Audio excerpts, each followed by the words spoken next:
Welcome to a special episode of the Happiness Economy. Special because it's just the two of us. Special because we don't have a guest to hide behind. And special because the timing is great. So today, Nick and I have decided to focus on us, share a little bit about us. And I think it's about time we pulled the dipstick and shared some of the feedback in terms of what our journey's been like from the time we started this. Until now. Nick, are we? Are we? Yeah, we're here, and it's not because we couldn't get a guest. We could get any guest we wanted. So we just decided that we want to do this and just let you guys know how we've been feeling. What, like Jay says, take a review of the journey that we've been on and see how it's been going. Yeah.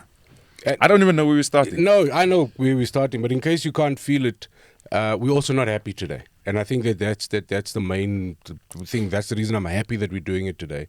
I've had a damn sinus infection that I can't seem to fight. It's finished me the whole weekend. So I'm in pain, and nothing will take your sense of humor away worse than a sinus infection. So am I in a good mood? No. It's also, one of those moods where I struggle to pretend that I'm in a good mood, which I think a lot of us are doing, where we just put on a mask and kind of pretend that everything is okay. But why I'm happy is because I think the biggest lesson that I've learned, and maybe Nick, this is a good place to start. The biggest lesson that I've learned about happiness is that happiness does not exist the way we think it exists. It's not this airy-fairy clowns, balloons, unicorns, candy floss, laughy, giggly, bright.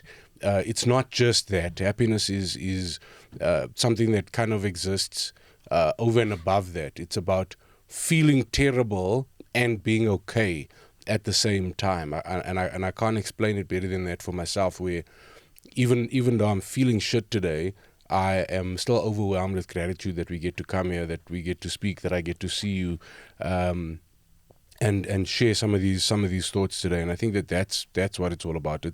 It's not as simple as I think we were taught, or as you always say, not taught. No, definitely. And look, I think that's something that we have covered, that it's not what we think it is. And I think a lot of us don't even know what happiness is, to be honest. And even when you start, like we've been on the journey now, trying to uncover the secrets behind happiness, how to get there, speaking to people that we believe to be happy so that we can get their insight in terms of how they manage on the bad days, which, like today for me as well, is also not, I'm also not in a good space. And what's worse is that I'm not in a good space, and I've been trying to do all the things that we've been talking about. I've been trying Putting the work in. Put the work in, and then it's just to still see that I'm still fighting the same battles I was fighting a year ago, 2 years ago, before I started making changes to change the direction of my life. It makes it very difficult. But like you say, the okay comes from, we get up every day, try again, come into studio, whether you want to be here or not, and let's figure it out. Let's see what we can do, how we can get to the next phase, to the next step of your happiness journey, so that it just makes more sense. Because I feel like a lot of times it just doesn't make sense. Like, I'm in a space now where I just feel like, what's the point? And I think a lot of people go through the point, this process of, what's the point? I've made all the changes. I stopped the smoking, I stopped the drinking, I started training. I'm focusing more on my work, less on good times and partying, and trying to direct. And then there's still days where you wake up and you just go, it's not working. I'm smiling because it's freaky how that's exactly the articulation. Like, literally, the next thing I was about to say is, I think a lot of us are struggling with what's the point. I watched a young lady, Kasi Golf, Ched, not Chad, I think he calls himself. I'd love to meet the guy. If you're watching, please reach out, bro. And he does a podcast on golf. And during, I think it was last year, July, I think, is Mental Wellness Month. October. And during October, he put out a post going, okay, or men's mental wellness. And he just said, as a young man, what's the point has been such a loud question. And he did a whole chat on what's the point. And firstly, I was so taken back by this young man who, if you look from the outside, you'll just think that his life is together. He spends his whole life on a golf course doing his favorite thing. And he said, I think a lot of men are struggling with just that exact question. What's the point? Because it's so easy at the moment to feel like it doesn't matter how hard you try. It doesn't matter how many of the rules you subscribe to. You can still end up facing the same stuff, going through the same stuff. And it's so easy to feel like shit doesn't get better. So what's the point? I might as well be a bad guy. Why am I being a good guy? If and I think a lot of guys are like, good guys and bad guys suffer the same fate anyway. So it's so much easier to be a bad guy. I might as well be a bad guy. And that question is so loud. What's the point? And I think that maybe that's the question that we're all trying to answer. I find myself going, okay, surely kids must be the point, because I don't have kids. So I go, okay, maybe that's it. Maybe kids must be the point, what you leave behind, what you think. And then I don't want kids. So then if it's beyond kids, what's the point? And then if it was kids, it would be humans that I influence or have an impact over. And then I think the point is just to live the best possible life filled with the best possible experiences while doing as much good as you can, because doing good is the only thing that feels good at the moment, and Yes. I feel that in a deep way. Yeah. So look, but I agree with you 100%. And I was gonna say when you were saying it's easier to be the bad guy. Yes, it is easier, but that's not who we want to be. No. Like, I know you and I know myself, and that's not who I want to be. I No. don't want to be the bad guy. Even though there are times where I go, damn it, the bad guy is winning at life. Yes. Like, from the outside, you look at the bad guy. We all know the bad guy. You see them on social media. You see them in the world. They're your family. They're your friends. You know that they are bad people, and they still seem to be living their lives. But once again, it also comes down to when the doors are closed and it's just you, nobody knows what's going on. Nobody knows so even that bad guy that looks like he's living a great life doesn't mean that's what he's living. Doesn't mean when he's by himself that's how he's feeling. And like you say, the doing good is the only thing that feels good. So, and then asking about the kids, like, because I also, when I say what's the point, it's not, I don't want people to think that I'm going, what's the point of everything? Because my kids are the point. That's why I work. That's why I get up. That's what I do. Why I do what I have to do to make sure that they can have opportunities. And, it's that cliche of they must have more than I ever had. And that's why I get up and I do the things to make sure that my family is sorted. And one day when I'm not here, they mustn't have to stress and worry about life. Things must be. So for me, that's the point. But my what's the point comes to, like, what's been stressing me out, or not stressing me out, but bothering me, is that life is just, it feels like, firstly, it's moving at a pace that's unbelievable. Do you think that that's just our age, or is it the same for everybody? Because I really feel that. Then I've been thinking, is it because we're older now that time seems to be moving faster, or is it because, like, is it like across the board? I mean, I see Eric is nodding there. Eric is much younger than us. Is it going as fast for you? Life is fast-paced at the moment. Like, we just been through Easter now, and when I burp, I still taste fucking turkey from Christmas. Yeah. It's like, Dude, how the fuck is it? I walked into the shop like 2 months ago, and I saw the Easter setup, and I was like, yeah, guys, you're still trying to sell your old stock from last year. Yeah. Because in my mind, now this year's Easter's gone. yes, in my mind, Easter's not even like on the cards yet. Now, and like you say, now it's gone. So yes, I think there's an element of our age. I feel like we're also just overwhelmed with everything. Like, we have so much access to everything. Yeah, just, which is just content, too life, much, opportunity. and it doesn't, like, you're constantly bombarded with just information and lifestyle and drama and chaos. And but the cost of living, I look around and I'm like, the VAT increase just has gone through now. It's relentless, because the cost of living is ridiculous. The government goes, we're going to add 2%. Okay, no, we can't add 2% because we're scared of what will happen. We're going to add 0.5%. And then I don't think South Africans can even imagine what that 0.5% is going to do. Because it's a layer on every single thing you touch. Do you know how many is gonna have a SMSs I've been 0.5%. receiving to go, the VAT increase is coming, your next payment is going up, your next payment is going up, your And next people are payment. now going to sneak extra increases in Because we also live in a capitalistic world. And then I think a lot of us also don't understand that. In fact, do yourself a favor and go and watch. There's a TED talk that I watched that helped open my mind a bit to fully understanding and accepting the world we live in. But it's a TED talk that speaks about, it's a Chinese bra from the Chinese government speaking to somebody from the Western world, and it's speaking about how the Chinese system opposes democracy and how democracy isn't working for us the way we think. I'm not against democracy before anybody comes from me, but I'm just saying go and watch those types of things just to help your mind understand the layers of society that we're living in. To come back to where you were, and I think that maybe this is a good place to start putting some pins in. So yes, what's the point is a big question. But the big lesson for me has been is that peace is the thing we are looking for. We call it happiness, but I think that we are all looking for peace. And I think a question like what's the point disrupts the peace. And I've been trying to figure out why am I then stuck on this question of what's the point? And I think it's because I've been told there is a point. And I've also been told that to get to that point that life is fair. So I look at you, right? And I think I want to give everybody, we all friends now, so let's share. So I think Nick is frustrated more so at the moment because Nick's just finished 75 hard. Right, Nick? What is 75 hard? Yeah, 75 hard is fucking hard. So It's essentially it's 75 days, and you can go and research this as well. It's 75 days. The original challenge, as far as I understand it, the first iteration I saw was for 75 days you've got to do 5 things. Train twice a day for minimum of 45 minutes per session. One of those sessions has to be an outdoor session, so walk, run, hike, whatever. You've got to choose a diet to an eating plan and stick to that.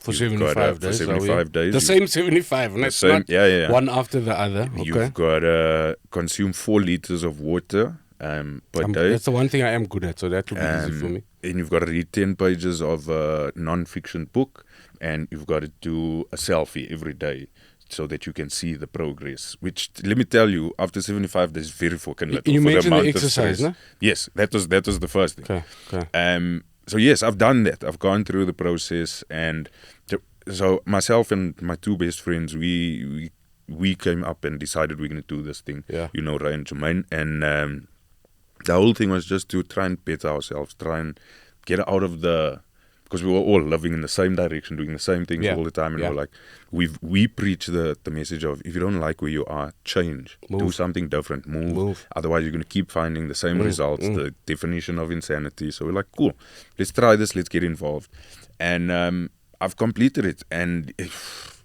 guys, there were days I hated everything about everything. Also, I must tell you, this is a person who likes rum and coke. Loves. This is a person who had already been through enough because he stopped smoking a year ago. Yeah, just over a year, yeah. So likes rum and coke, and then was sacrificing all of these things and sticking to this crazy schedule. And then, why do you think you're frustrated now? So, I also don't want it to feel like the frustration is coming now because I've done these 75. Because 75 days is not enough to change your life. 100%. But it is enough to start. It is enough to start. I think it's enough to start. The frustration for me is coming from I started this journey 2 years ago to try and guide my life in a different direction. And I've been doing that. I've been on it. And yes, the 75 was part of the thing. And my frustration comes from 2 years I've been putting in work, and I feel like I'm still in the same space. I can see the benefit. I see the changes in my life. I see the positive side, the more work coming in. I'm feeling healthy. I have more time, more energy for my family. All of these things. But then at the same time, I feel like I'm just on a treadmill where I'm running and not really getting anywhere. So today, I mean, just before we started, I looked at Nick and I said, "Don't buy as I go in." Yeah. And so let's not buy as let's go in. I'll do it for you. You do it for me. The reason you feel like you're on the treadmill is because you've been training, and you've been training on the treadmill, and now you're fit. And my encouragement is, start running the race now. Start doing what you've been training for, and start changing the things that you are scared of being great at. So all the effort that you've been putting in continue with that effort, but put that effort into the stuff that you know, because nobody needs to tell you, bro. We're all at an age now where nobody needs to tell us what we need to do. We know deep down what we need to do, what we need to change. We know what scares us. We know what makes us uncomfortable. But all of that effort, it's like, for me, as I'd also like to, you're my best friend. I'd like to think you're my, I can call myself your best friend. I just didn't mention you in the 75. No, I mean, I tried not to act when you just mentioned but Ray and Jermaine. Because they're not family. But no, I know, man. But that's a joke. But with love, I feel like I've watched you train for the comrades for the last 2 years and then not register for the race. And I can't explain that any better. And I use that in an example because I see that in myself. I went to the Comics Choice Awards for the first time in just since pre-COVID, bro. So maybe 7-8 years. Yeah. And Comics Choice every year, to their credit, so Manuela and One Eye Jack, shout out. And I think I said it to her where I was like, hey, just thanks for not giving up on me, man. Because I realized that I made an excuse. So the previous regime, there was a lot of politics. I didn't like the way Comics Choice was run previously. And I concocted this idea in my mind that the reason I'm not going to Comics Choice is some sort of stand on my side because, it's what it stands for. And then the regime changed and everything changed, and I still was on my little bus. But then I realized that it's me and my battle with my comedy, and the fact that there's that deep fear, and it's that sentence. Madiba used that quote. I don't know which auntie made that quote of, our deepest fear is not that we are inadequate, but that we are actually greater than our wildest imagination. And I went to Comics Choice and I looked at all of these young and old people doing unbelievable things, and I sort of felt to myself like, why am I not out there? Why am I not doing it? Why am I not giving this thing that I love so much and that I think I'm so good at my everything? And I think that for some reason there's a fear, and I think that it's so easy to get locked and trapped in that fear. And because we are intelligent people, the curse of stand-up is we are able to negotiate even with ourselves. We are able to speak ourselves out of things, and we are able to justify to ourselves why we're not, and make excuses and blame everyone. And I sat there and I watched all of this, and I was like, I saw the nominees come up, and I was like, don't fucking tell me you don't want to be nominated for Comic of the Year when you look at those faces and you believe in your heart that you can go toe-to-toe. I'm thinking to myself, you can go toe-to-toe with any of those people on your day. We always speak about on your day, where today's your day. Then I've been overwhelmed with great people getting sick. People who lived much better lives than me, took care of themselves better than me, getting sick. Then you start realizing that this fucking thing isn't fair. It's not fair. And if it's not fair, the obligation is to score goals when you have the ball. And to get the ball, you just need to put up your hand. Be on the field, involve yourself, and dalla. So we say things like, no one's coming to save you. Nobody cares, work harder. But I think we have this way of choosing when we're going to lean in and choosing when we're going to embrace those things. I sincerely feel like what's the point can become an excuse. I don't know if I want to say an excuse, but almost a shield that we use to deflect the actual point, where deep down we know what the point is. I feel like our search for peace is so up to us, it's uncomfortable, because there's nobody else to blame at the end of the day. We just had a moment now where Eric closed the studio door and I felt the silence. And I said out loud, Yar, that silence makes your problems will make loud. you think about your problems. Yes.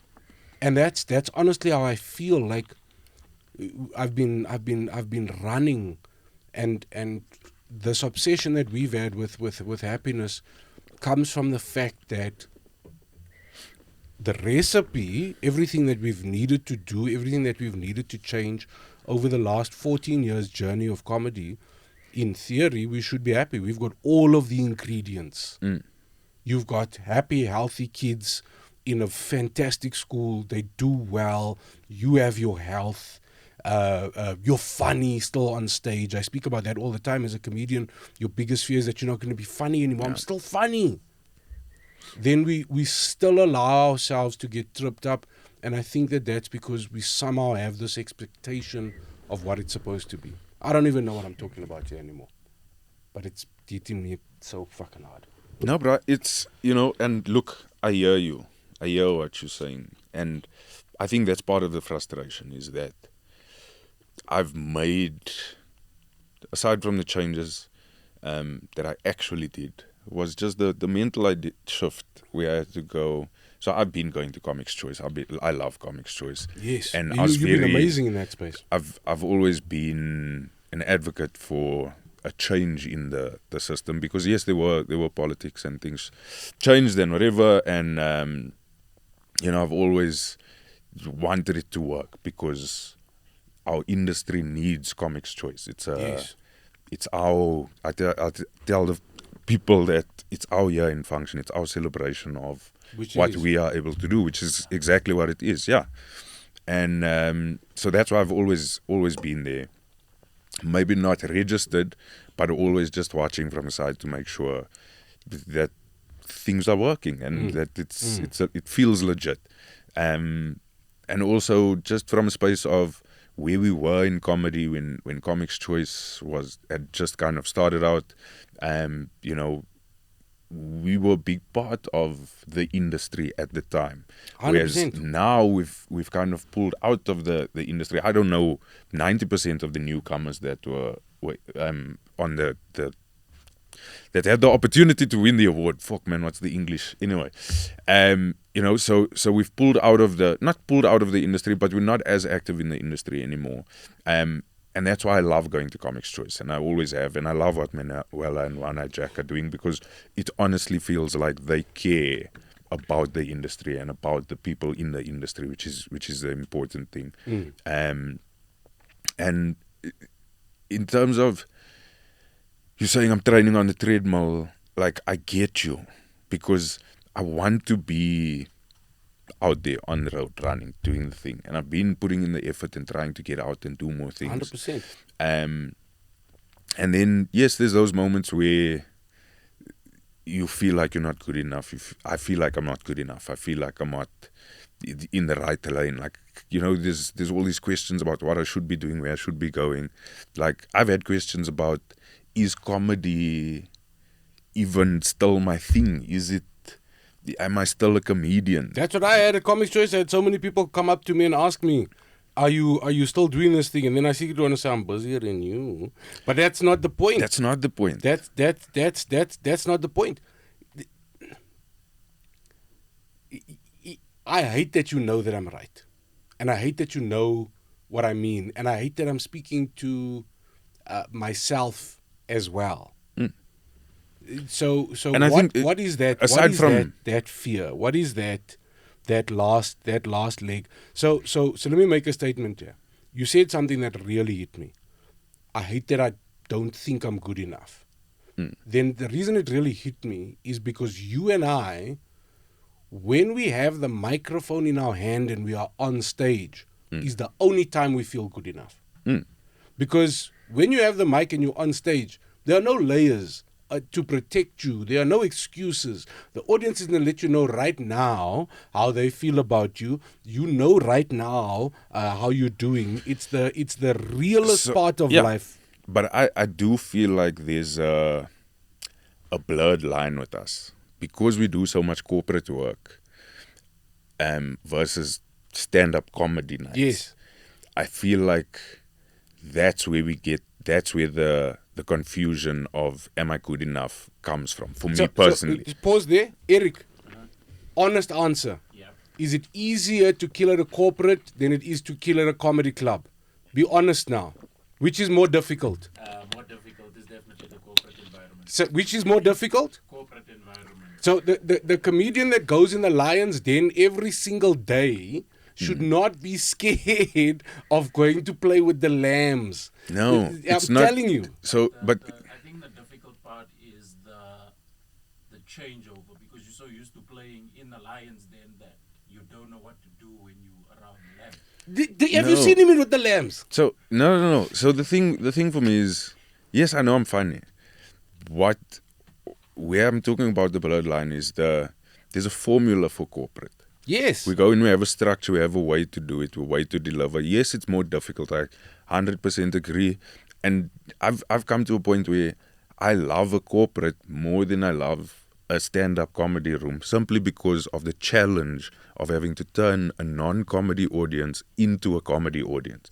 Like that for me is the ultimate challenge to go, I'm take these people that had no idea they were coming here for They laughter. had no idea they like comedy. Yes, and I'm going to make them love comedy. I'm going to make them enjoy it today more than they've ever. You know, when you come off stage at a corporate where people have been watching slideshow after slideshow, and for them to come up to you and go, man, this is the best conference we've had. They go, thank you. Thank you so Thank much. you. Yes, love it. I love it.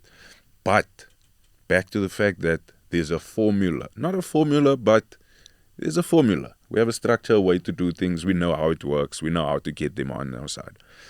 Whereas in the comedy space, there's no structure. Yes, there's a structure. There's a formula on how to write jokes and what to do and da-da-da. And I'm not saying I'm not good enough. I just feel like, in fact, I did say that. So it's different. There's a different energy. I feel like the industry also, I feel like I'm scared of the industry. If I'm honest, I'm scared of how good the rest of the people are. Where I go, shit, this is the competition that we're up against. And I know I can run with them. I have no doubt in my mind. I've done it 1,000 times in front of 1,000 audiences. But at the end of the day, I still sit back and go, I don't know why I'm not more involved. I, for a long time, used the excuse, and still, that COVID broke my heart. Because those first couple of weeks, months, it felt like comedy was gone, and it felt like all of these dreams that had come true had been taken away. And during COVID, corporate was there for us in terms of sustaining a lifestyle. Never mind laughing at the jokes. In terms of sustaining a lifestyle, comedy, the thing that we'd broken our back for, the thing that we'd sacrificed for, spent for, the industry wasn't there for us. And I understand that, because we make Because the everyone had to sentence sort that themselves everybody out. was worried about their own problems. But I can be honest and say it broke my heart.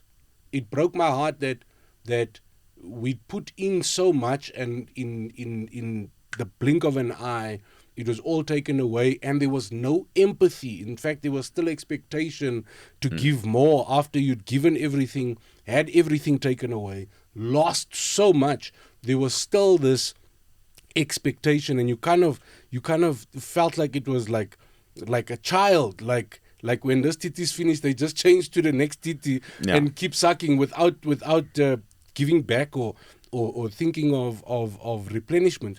And then I realize in this beautiful moment that I think comedy, it's comedy for us, it's life for you, and whatever we are going through, life is going to continue taking until you unplug the child and start putting the nipple cream and put that bastard on a bottle with formula out of a box. The child will always need to eat, so you've got to find a way to sustain the child. But you yourself will be depleted. Then you hear the things of, put your own mask on first. You can't dish from an empty cup. And I think that so many of us are in danger of giving to those that we love and those that need from us beyond our ability to give. We and especially as men, there's this expectation that, big boys don't cry, your cup will never get finished, and you must just toughen Suck up, it up and be keep okay, going. and dala, and the rules are different for men, you know. And even as I say that, I'm like, oh God, am I going to get cancelled for? I was just like, oh God, we're gonna get to for that. saying that, but as a man, it's the truth, and as a man who's, I think, trying my best to be a good man. You know what I mean? Never mind anything else. Just try my best to be a good man. So to bring it all back, it's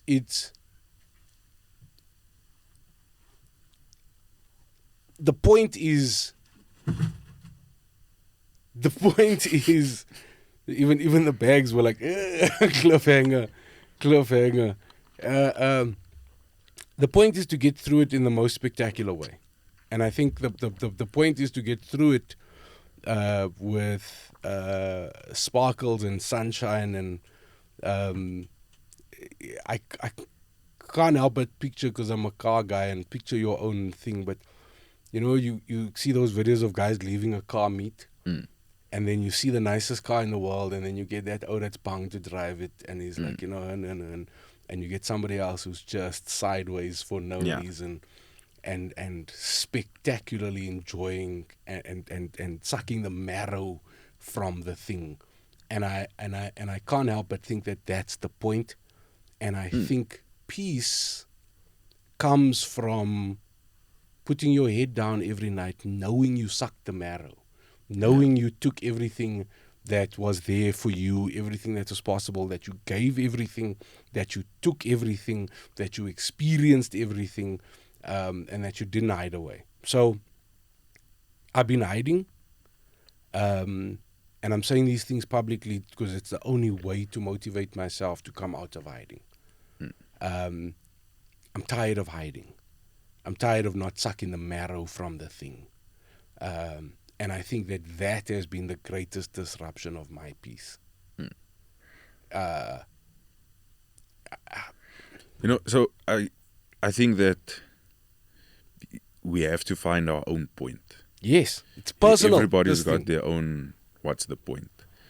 And that's what we're searching for. That's what I'm searching for every day, is the what's the point? What am I doing? And my belief for the stage is always, I go on stage to have fun. That's why I think I also enjoy corporate, because corporate pays for me to get onto a comedy stage for free and not think about the money, which allows me to have my most fun when I'm on a comedy stage. But I get on stage with the purpose of having fun, because I've always believed that if I get on stage to have fun and I have fun, the audience will have fun with me. Because our thing is very much an energy-driven thing. So I always believe that if I have fun, they'll have fun, and if they don't have fun, at least I had fun. Because I think the worst thing is... And the way it works is you can't have fun. If you had fun, they had fun. Yeah. That's the way our thing works. Yes. If you leave the stage feeling like you had fun, they had fun. Yeah. It doesn't work otherwise. No. So, because I think the worst thing for me would be if I don't have fun and they don't have fun, we've wasted each other's time. I've wasted everyone's time. So that's always been my thing. And that's something that I want to carry into life, is that I want to have fun. You know, I feel like we're scared to say, I want to have fun in life. Yes. Because fun always sounds like partying, drinking, on the beach, drinking. I don't know why drinking came into it. I really like rum. But you know, whatever your idea of fun is, it's not. It's. I feel like people, like we have this belief that fun is not related to work. You know, like we often speak about how we love spinner lifestyles. And we say that at moments. No, can I give context to that? Tell him. Yeah. So Nick and I say the spinner lifestyle. If you don't know what a spinner lifestyle, it's like that's where your last car went. A gangster lifestyle of illegal funds, where we will be at the car wash at 11 o'clock on a Tuesday, watching what we call normal people go about their lives in the system, and go, yes, this is not fair. Yes. Because generally we sustain ourselves better than most of these people in this rat race, and yet we are outside of the system in terms of its requirement of our time. So because we don't have to do a 9 to 5, report to the same job, do the same thing every single day, we really feel like we've won the job lottery, and that's normally reserved for people who sell nyaupe, that type of life. You know what I mean? Which is why So, you call it a The spinner. spinner life, because that's the Yes. If you grew up in the hood, Yeah. you knew And people who tell you nice cars. We yes, got nice cars. We dressed nice. We 11 o'clock on a Tuesday. Suspicious. in the streets. They're like, your mother don't trust yeah, us. no, not at all. Your mother don't so trust then there's us. so we've had the discussion about how it feels like we're not working. Yeah. Like society will say you're not working because we don't do the 8 to 5, we don't do the standard thing, and it feels we for so long had that imposter syndrome of, and I think I still have it, of the fact that I feel like I should be doing something. I must do admin. I must lift the chair. I must do something. It's the indoctrination. Yes. It's the indoctrination. So this brings us to the happiness economy, which is that thing that I've been saying about. One of the best things I've ever heard is he's late now. My wife's uncle, who was somebody who I didn't think on paper we would be friends, and he said to me, "Work is overrated." He said, please. Don't quit your job. Don't quit your job. But he said, work is overrated. You're going to work your whole life for this money because you're going to put so much focus on this money. Then you're going to get to the point where you have the money and you're going to be too tired to spend or enjoy the money. So it ties in with what an uncle of mine would say. He'd just say, my boy, if you're willing to work this much harder than you are willing to play or than you want to play, you'll be successful forever. So then the theory and the sum in my mind becomes, don't fall into the trap of playing with what you have left over from work. First, define how hard you want to play. First, define how much fun you want to have, what a good time you want to have, what wonderful experiences you want to enjoy, and let that inform how hard you've got to work. So instead of defining how much fun and what a good life you're going to have with what you have left from Spun, which at the moment with the cost of living and VAT increases is nothing, first think about. So when people say, think about your why, and that'll drive you and motivate you every single day. My why is how hard I want to play, how much enjoyment I want to have. Then just work this much harder than that, and you're going to be fine forever. So let how hard you want to play define how hard you have to work. It's going to make you show up different. You're going to accelerate at work different. People won't be able to compete with you because now Jerome in the call center, he's answering the phones for debit orders. You answering the calls for a holiday in the Maldives. You are not the same as Jerome. Hadi, Jerome. And all other call center staff.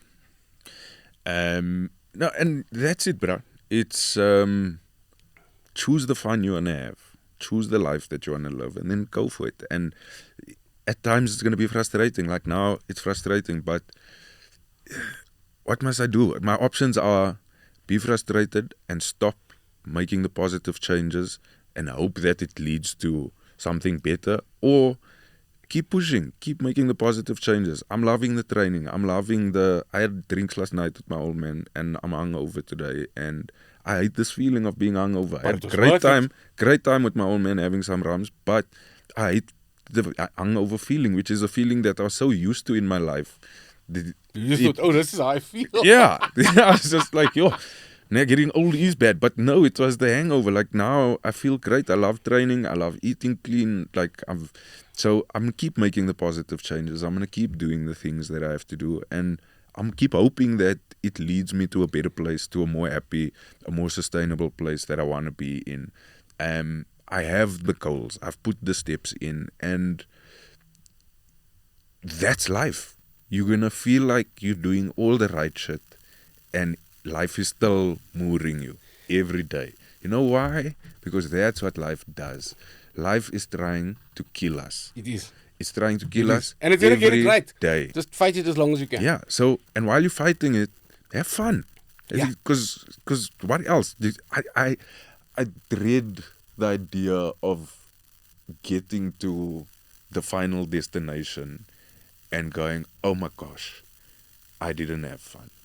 All I did was stress and panic and work. I made myself miserable. Make myself miserable for things that are out of my control. So I've decided a while ago that whatever's in my control, I'm going to take it in my hands and I'm going to control that shit. Now, you saying control. While we were shooting, somebody walked in and adjusted the focus on that center lens there, and it made me think about like an example of all the things that you're saying. Right? You have a lot of power. Think about 75 odd. You have a lot of power. Then think about, have you ever burnt ants with a magnifying glass? No. You've never burnt ants with a magnifying glass? No. As a kid? Salt on snails, but never ants. Oh. With the magnifying glass. So if you're burning a piece of paper with a magnifying glass, it's a great example because you got the sun is constant, but the focus of the lens will change the focus of the beam. And then sometimes you'll be frustrated because the sun is sunning as hard as it can, but this thing is not moving into focus. And then I think all life is that finding that point of magnification that works best for you. Is it too intense? Is it not intense enough? Where's the best? And I think that we all have a different focal point in terms of focusing our light. So sometimes you get frustrated because you forget to focus the light. Make sure you're focusing the energy where you want the energy. Make sure you're not burning ants and that you're burning the paper. Yeah. And that's, so, and I know we're over time, but that was the reason I got involved with the 75 hard was I like because I'm not the gym guy. I can't go and just lift weights. I like the holistic. He's mainly a gym guy because he don't want to be too sexy. That's honestly because he's very good at gymming and his body transforms. But the last time he did it, he was like, nah, I'm getting too much attention on it. Look, I was maybe 10 years younger, so that might have changed. But anyway, so what I liked about that was the mental lessons that I learned. So firstly, I liked the fact that it was holistic. It was all of the process, the training, because that's a mental thing every day to go shop. I'm get up twice a day and I'm go train, whether it's hot, cold, raining, snowing, whatever, go do what you need to do. The reading also then opens up another, because I enjoy reading. And I enjoy reading when I find the right things to read. So it gave me a different thing to focus on and different energy, and gave me new information, which I always love, learning something. But what I loved was the mental battles that I had to go through, and the lessons that I had to learn about dedication, about perseverance, about getting up and doing the right thing every day. And like I said, after 75 days, I looked at my first picture and I looked at my last picture, and I had to zoom in to see the fucking change in my body. But there's a change there. But that's only because your body was okay. It's not like me. I'll see a much bigger change. 100%. But my point to that is that from far, I didn't see a change. Every day I was complaining to my wife about the fact that all of this work, I was constantly tired and just my body was stiff, and I was like, damn it, I'm not seeing any change. And she was saying to me, I can see the change. And I didn't see it. And like I said, till the last day, I had to zoom in to see the difference in my body. But the fact is, there's a difference. And there were days in that 75 where I wanted to quit. I wanted to stop. I was tired of it. I couldn't see the change. I was exhausted. And that's what life is. You go through days where you've been putting in 2 years where I've been trying to guide my things, and it's still not working out. But the belief is there that if I keep doing it, I'm keep going, and things are going to change. It's going to get better. Because that's the only option I have. It's the only option you have. Nobody's coming to dollar for you. No. And the main thing that you've alluded to is you have to dollar anyway. Yes. When I say dollar anyway, you have to find a way for your activity to be separate from your mood. If you know what you're supposed to do, you have to do it anyway. No matter what your mood is today, you know what you're supposed to do today. Find a way of doing that thing anyway. Also go and look at a 5:45 challenge. And change your perspective. We speak about perspective in terms of gratitude, acceptance, and perspective. But Stuart Taylor does this great bit, and maybe this is a nice place to end, is that sometimes you're just down on your life. And he said the easiest way for him to feel motivated is just hang out with people that are fatter than you. And it's a silly thing, but sometimes comparison is the thief of joy. And sometimes you're just comparing yourself and your life to the wrong people. And sometimes that's why you're not feeling okay. So just zoom out, change your perspective, change who you're comparing yourself to, manage your expectations. And sometimes it's just not as bad as you think. It's not as bad as you think. Come and watch And you the are happiness loved. economy. So we put this in funny form. This wasn't funny, but we put it in funny form with the Happiness Economy comedy show. It happens at Monte Casino from the 17th of June to the 6th of July at Peter Turin Theatre. Tickets are now live at Web Tickets, right? Yes, 200 Rand. Tickets are live at Web Tickets. Come through. Bring your family, bring your corporate friends, Yeah. bring your work colleagues, bring your kids, bring everybody. We have like 14,000 tickets to sell. So start now. Yeah, if this type of content is something that makes you happy, the Happiness Economy, it's the most serious comedy show you've ever been to, but we promise you it is hilarious. But if this is your thing, then that comedy show is going to help seat everything for you. Come through. Yeah. Can I tell you that also drinking 4 liters of water a day will make you pee? See, as landed water and a coffee, my bladder is overflowing. Bursting. But I think I'm talking about some new personal stuff. I've got very exciting stories to tell you. I think the stories Come and they're funny. I don't know. We're gonna see. Maybe it's just embarrassing. But anyway, pull in. Come and tell us your story. Listen to our story. Thank you for watching. And let's have some fun together. Bye. Okay, bye.